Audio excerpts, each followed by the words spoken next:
오늘은 본문 말씀을 중심으로 해서 순종의 믿음이 그리스도인의 능력이다 라고 하는 주제로 함께 은혜를 나누겠습니다. The faith of obedience is the power of Christians. 순종의 믿음이 그리스도인의 능력이다. 믿음, 소망, 사랑 이 세 가지는 그리스도인인 우리가 반드시 갖고 있어야 할 믿음의 실체들입니다. 고린도전서 13장 13절 말씀에 보면 믿음, 소망, 사랑 이 세 가지는 항상 있을 것이라고 말씀하셨습니다. 항상 있을 것이다라는 이 말은 헬라어로 메네이라고 하는데, 메네이라고 하는 말의 시제는 현재형입니다. 헬라어에서 현재형은 과거에 그러했거나 미래에 그럴 것이라는 것이 아니라 지금 현재 우리가 바로 갖고 있어야 할 것을 의미하는 단어입니다. 우리가 지금 바로 현재 갖고 있어야 할 것, 그것이 뭐냐? 바로 믿음, 소망, 사랑 이 세 가지라는 것입니다. 다른 것은 없어도 괜찮습니다. 그런데 세상 사람들은 어떤 조건적인 요소를 중요시하세요. 권력과 명예, 이거 없으면 죽는 줄 압니다. 힘과 돈, 역시 이거 없으면 죽겠다고 합니다. 지식과 공로, 누구는 뭐 이거와 결혼했다라고도 말합니다. 평생 홀로 살기도 합니다. 건강과 직분을 반드시 가져야 할 것이라고 생각하고 이것에 집착합니다. 그러나 이러한 것은 있다가도 없어지고 없다가도 얻을 수 있는 것입니다. 여러분에게 있는 돈이 그렇지 않습니까? 여러분 주머니에 돈이 항상 여러분 주머니에 있습니까? 여러분의 소유가 항상 여러분의 것으로 남아 있느냐 이거예요. 최종적으로 내가 죽으면 다 끝납니다. 아무것도 아닙니다. 그 어떤 것도 가지고 갈 수가 없습니다. 따라서 물질은 우리가 이 세상을 살아가는 데 있어서 절대적인 요소는 아닙니다. 살아있는 동안 이 물질이 조금 있으면 더 조금 나을 수는 있습니다. 조금 더 편하고 조금 더 대접받고 조금 더 목에 힘을 줄 수도 있고, 그러나 잘못하면 교만하게 됩니다. 하나님을 모른다 할 수도 있습니다. 그러니 물질은 위험한 것이면서도 잘 사용해야 하는 것입니다. 그러나 믿음, 소망, 사랑 이 세 가지는 반드시 갖고 있어야 할 것들입니다. 그 중에 가장 먼저가 faith, 믿음입니다. 믿음이 없으면 하나님 나라에 대한 소망을 가질 수 없습니다. 믿음이 없이는 하나님을 사랑할 수도 없고 그 사랑으로 살아갈 수도 없습니다. 믿음이 있어야 합니다. 때문에 예수님께서는 제자들에게 이 믿음에 대해서 자주 말씀하셨습니다. 제자들이 우리 예수님께 책망받는 것은 모두가 다 이 믿음에 관한 문제였습니다. 믿음이 적은 자여 왜 의심하느냐? 내 믿음이 너를 구원하였도다. 겨자씨 한 알만한 믿음, 뭐 이런 것에 대해서 제자들에게 눈에 강조하고 가르치신 이유는 바로 이 믿음이 너무도 중요하기 때문입니다. 믿음이 있을 때 하나님의 나라를 보게 되고 믿음이 있을 때 비로소 사랑하게 되기 때문입니다. 그리고 소망 가운데서 그 믿음은 더 온전하게 되고 사랑 안에서 믿음과 소망이 더 견고하게 되는 것입니다. 우리는 먼저 이 믿음을 온전히 세워야 합니다. 그런데 이 믿음은 간념적 믿음, 입술로 고백한 차원의 믿음이 아니라 행함이 있는 믿음이어야 합니다. 누가 하나님을 믿는다고 하지만 자신을 구원하지 못하는 믿음, 뭐 아무 열매가 없는 믿음, 이웃이나 세상에 그 누구에게도 어떤 유익을 주지 못하는 믿음이라고 하면 그 믿음은 무익한 믿음입니다. 믿음에는 열매가 있어야 하고 능력이 있어야 하는데 아무 힘도 열매도 능력도 없다면 그 믿음은 헛것이죠. 따라서 열매 있는 믿음, 곧 행함의 열매를 생산하는 믿음이 중요한 것입니다. 그래서 야고보 사도는 야고보서의 그 주제라 할 수 있는 이 행함의 믿음, faith in one's deed, 이 행함의 믿음을 아주 심도 있게 다루고 있습니다. 오늘 본문에서는 아브라함을 예로 행함의 믿음, 온전한 믿음이 어떠한 것인지를 아주 구체적으로 보여주고 있습니다. 물론 아브라함은 100% 온전한 사람은 아니었습니다. 그도 인간적으로 실패한 모습을 갖고 있었고 하나님 앞에 온전히 순종하지 못했던 모습도 갖고 있었습니다. 가나안 땅에 흉년이 들자 애굽으로 또 블레셋 땅으로 내려가서 그곳에서 자기 아내 사라를 자기 누이라고 속이면서 위험을 피하려고 했습니다. 그러다가 어려운 일을 당했죠. 하나님께서 사라를 통해서 약속의 자녀를 주시겠다고 하셨는데 하나님께서 후손을 약속하심에도 불구하고 10년 넘게 자식이 없자 몸종 하갈을 통해서 이스마엘을 얻었습니다. 이 이스마엘로 인해서 가정에 분란이 생기자 몸종 하갈과 이스마엘을 광야로 내어 쫓아버렸습니다. 이런 일련의 모습을 통해서 아브라함의 인간적인 모습을 찾아볼 수도 있지요. 그러나 전체적인 아브라함의 삶의 모습에서 그는 점점 하나님을 의뢰하고 그를 통하여 행함의 열매가 있는 믿음이 엄청남을 우리가 볼 수 있습니다. 오늘 이 시간에는 그래서 이 아브라함을 통해서 세 부분에서 이 행함의 믿음을 배우고자 합니다. 첫째, 아브라함의 믿음은 순종에 있었다는 것입니다. 그러니까 아브라함이 믿음의 사람이냐, 믿음이 있는 사람이 없는 사람이냐, 이 믿음을 볼 수 있는 것이 바로 하나님의 부르심과 지시하심에 아브라함은 즉각 순종했다는 것입니다. 창세기 12장 1절에 보면 하나님께서 아브라함에게 명령하시죠. 여호와께서 아브라함에게 이르시되 너는 너의 고향과 친척과 아버지의 집을 떠나 내가 네게 보여줄 땅으로 가라 그랬습니다. 이 명령에 아브라함은 지체 없이 순종했습니다. 이 말씀을 보면 잘 들여다보세요. 하나님께서 아브라함에게 명령을 하시는데 그 명령이 내용이 구체적이지도 않고 명확하지도 않습니다. 어느 땅, 어느 도시라고 말씀하지 않았습니다. 어느 곳에 집과 농사지을 땅과 목축할 수 있는 땅을 만들어 놓고 그곳으로 가라고 말씀하셔야 되는데 그렇지 않았다는 겁니다. 그런 말씀이 전혀 없습니다. 그냥 무조건 고향과 친척과 내 아버지 집을 떠나서 하나님께서 지시하시는 땅으로 가라고만 하신다. 지금 보여주시는 것도 아니고 보여줄 땅이라고 말씀하십니다. 그러나 아브라함은 그 말씀 앞에 예했습니다. 아멘 했습니다.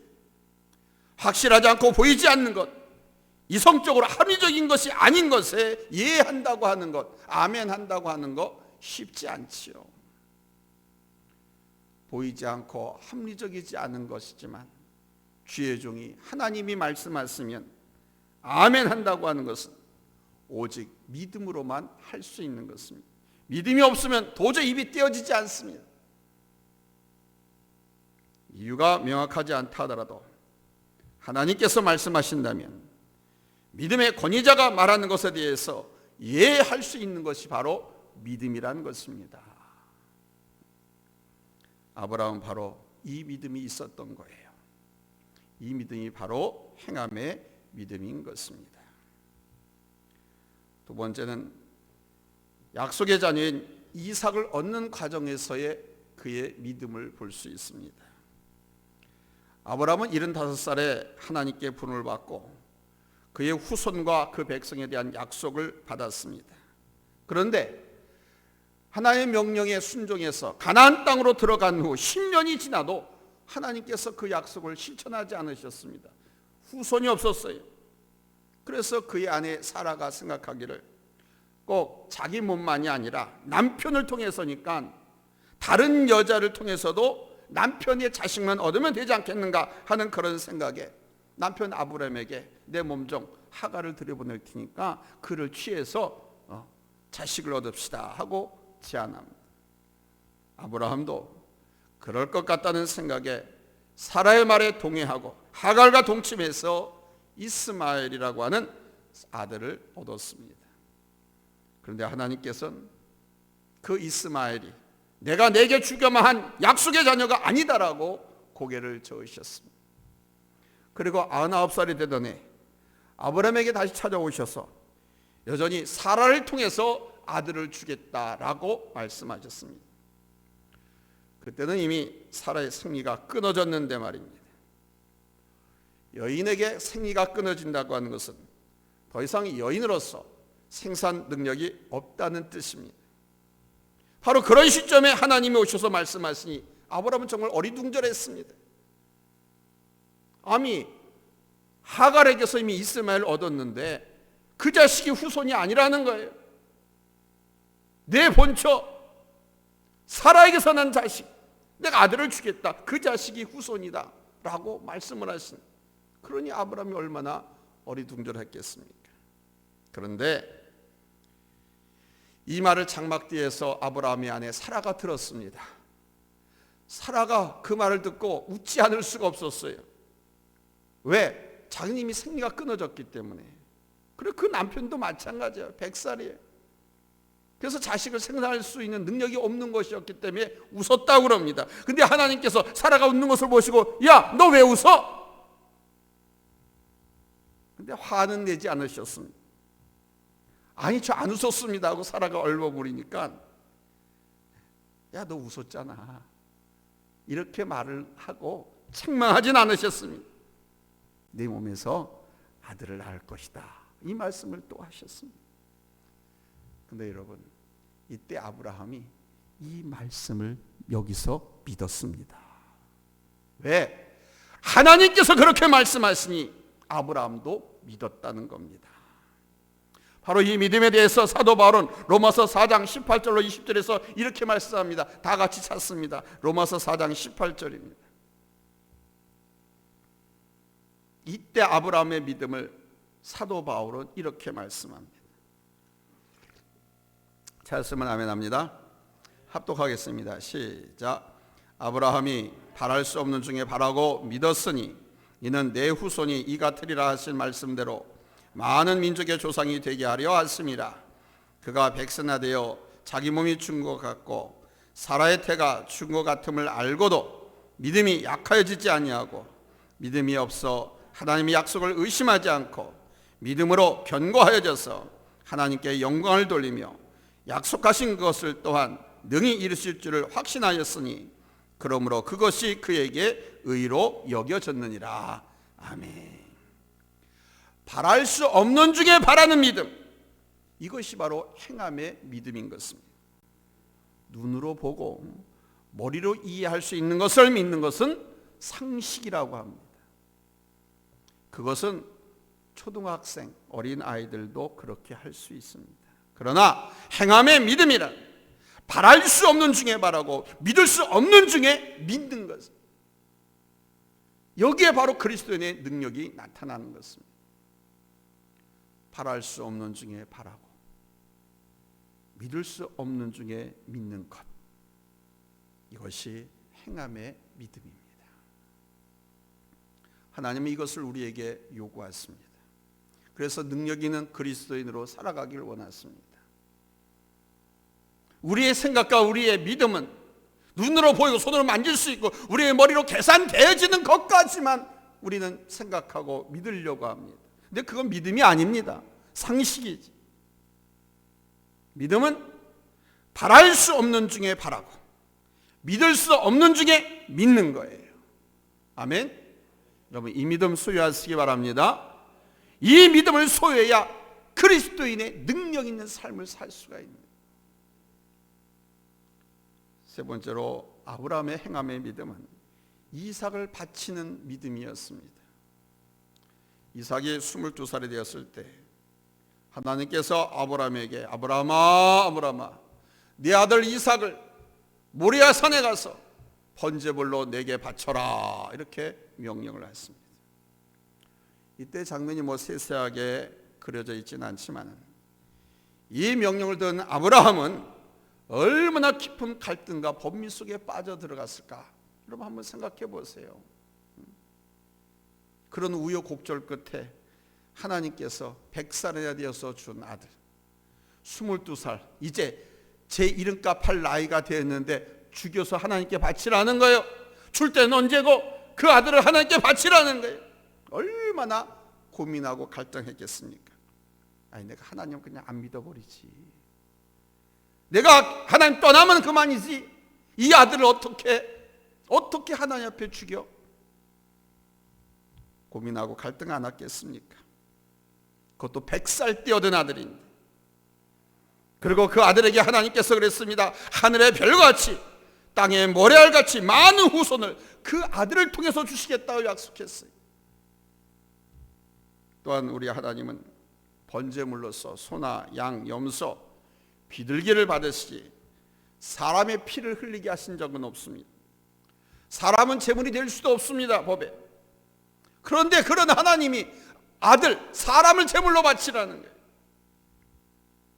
그러나 이런저런 생각, 이런저런 고민 끝에 아브라함은 결단을 내립니다. 뭐 일주일, 몇 날 며칠 간 것이 아닙니다.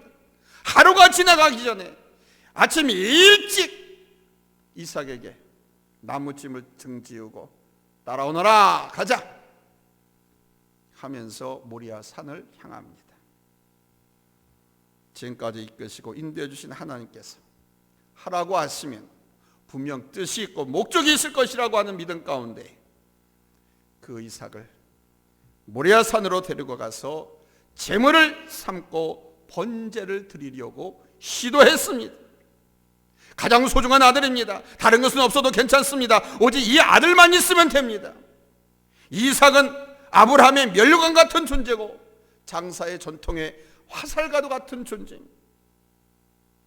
그런 이삭을 하나님께 드리기로 결단한 것은 바로 아브라함이 하나님을 믿었기 때문입니다. 이때 하나님을 믿은 그 믿음이 어떤 믿음이냐, 이게 관념적으로 말로만 믿은 것이 아니라 삶으로 행함으로 믿은 믿음이라는 것입니다. 믿음이 그러한 결단을 낳게 한 것입니다. 이 믿음이 무슨 믿음이라고요? 행함의 믿음입니다. 한마디로 아브라함의 믿음을 정리하면 오비디언스, 순종입니다. 순종이란 이 단어가 의미하는 것은 먼저 하나님 앞에 의지적으로 아멘, 이해하고 그 후에 하나님께서 믿음으로 순종하는 가운데 일하시고 역사하시는 것을 보면서 경험하고 알고 느끼는 것입니다. 지식적으로 알고 믿은 것이 아닙니다. 감정적으로도 아닙니다.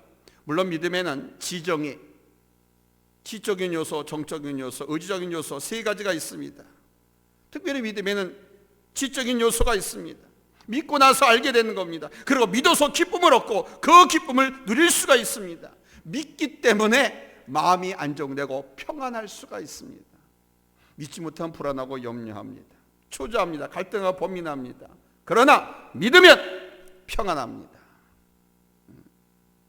그러나 대다수 우리가 믿어야 할 상황은 지식적으로 감정적으로가 아닙니다. 의지적으로 믿고 순종하고 그 믿음으로 인해 알게 되고 느끼게 되는 것입니다. 우리 하나님의 엄청난 은혜와 능력을 그래서 체험할 수 있게 되는 거예요.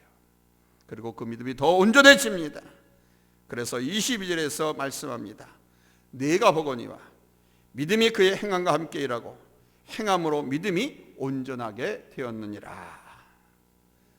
사랑하는 성도 여러분, 오늘 말씀은 좀 연역적으로 좀 어렵고 얽히설키되는 말씀처럼 보이지만은 단순합니다. 간단합니다. 믿음은 두 가지가 있어요. 죽은 믿음이 있고 산 믿음이 있다. 가짜 믿음이 있고 진짜 믿음이 있다 이거예요. 죽은 믿음은 행함이 없는 믿음, 아멘하고 믿지 못하고 행함이 없는 믿음이 죽은 믿음이고 가짜 믿음이고, 행함이 있는 믿음, 순종하는 믿음이 진짜 믿음이다라는 거예요. 본문 23절에서 아브라함이 의롭다함을 얻은 것이 바로 이 믿음 때문이라고 증거하고 있습니다. 여러분, 아브라함의 이러한 믿음, 이 믿음이 우리를 의롭게 하고 하나님의 은혜와 역사 속에 살아가게 하는 줄로 믿습니다. 오늘 본문에 보면 이 아브라함에 이어서 기생 라합에 대해서도 말씀하고 있습니다. 도덕적으로나 인간적으로 온전치 못한 그녀가 구원받을 수 있었던 것은 바로 주의 종들을 잘 영접했기 때문이라고 합니다. 행위죠. 비록 그녀는 가나안 사람이었지만 하나님의 백성들이라는 소문을 듣고 이스라엘의 하나님의 상천하지의 신이라는 것과 이스라엘 정탐꾼들이 주의 사람들이라고 하는 것을 믿었습니다. 그래서 죽을 각오로 생명의 위협을 무릅쓰고 하나님의 사람들, 정탐꾼들을 숨겨줬습니다. 이것이 바로 행함의 믿음입니다. 죽을 줄 알면서도 하나님께 대한 믿음, 하나님의 사람들에 대한 믿음, 그 믿음 때문에 생명의 위협을 무릅쓰고 그들을 숨겨주는 행위, 이것이 바로 행함의 믿음입니다. 여러분, 이 믿음이 그의 가족과 자신을 살리고 하나님의 뜻을 이룬 줄로 믿습니다. 행함의 믿음이 바로 성도의 능력입니다. Faith indeed is the power of a saint. 결론적으로 말씀합니다. 본문 26절에 영혼 없는 몸이 죽은 것 같이 행함이 없는 믿음은 죽은 것이니라. 그렇습니다. 영혼이 없는 몸은 시체입니다. 행함이 없는 믿음도 아무 능력도 힘도 없기 때문에 죽은 것과 다름없습니다. 오직 산 믿음, 능력 있는 믿음이 중요한 것입니다. 그 믿음은 행함이 있는 믿음입니다. 행함이 있는 이 믿음이 우리를 구원하고, 이 믿음이 하나님의 능력을 체험하고, 이 믿음이 하나님을 알아가게 할 뿐만 아니라 예수 안에서 의와 평강과 희락을 누리게 하는 거예요. 이 믿음의 능력 안에서 이와 능력을 체험하고 여러분 평안과 기쁨, 그 하나님 나라를 누리는 성도님들이 다 되시기를 예수님의 이름으로 축원합니다. 믿음의 세계에서 사는 거예요. 믿음의 세계가 바로 하나님의 나라입니다. 이 하나님의 나라는 의와 평안과 희락이 넘치는, 아멘. 믿음으로 모든 것을 정복하고 다스리고 하늘나라 성도의 삶을 살 수 있기를 다시 한번 예수님의 이름으로 축원합니다. 할렐루야. 기도합니다. 하나님